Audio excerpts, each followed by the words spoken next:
وخت مو په خیر. ولسي جرګې د شنبې ورځې غونډې ته پر کابل پوهنتون د خونړي برید په اړه د پوښتنې لپاره د ملي امنیت مشاور، د ملي امنیت عمومي ریاست چارسمبالی، د دفاع او کورنیو چارو وزارتونو چارسمبالي ورغوښتي دي.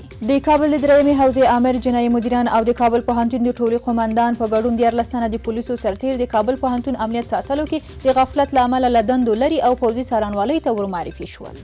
د اسلامي نړۍ د دیني عالمانو د ټولنې مشر شیخ یوسف قرضاوي ویلي دوی د نړۍ د دیني عالمانو له هغې فتوا چې په افغانستان کې جګړه مشروعیت نه لري ملاتړ کوي. د اندرا ګاندي صحت طفل روغتون ډاکټرانو د یو 2.5 کلن ماشوم د زړه عملیات په بریالیتوب سره ترسره کړ. دا په دولتي سکتور کې د هیواد په کچه د ماشومانو لپاره د زړه جراحۍ لومړنی مرکز دی. او د الراونډرانو په تازه درجه بندۍ کې د افغانستان ملي لوبډلې لوبغاړي محمد نبي 2م او راشد خان 1م ځای خپل کړی دی. نبي د دغه لس په لومړي سر کې ځای درلود چې تازه دغه مقام شکیب الحسن خپل کړی دی.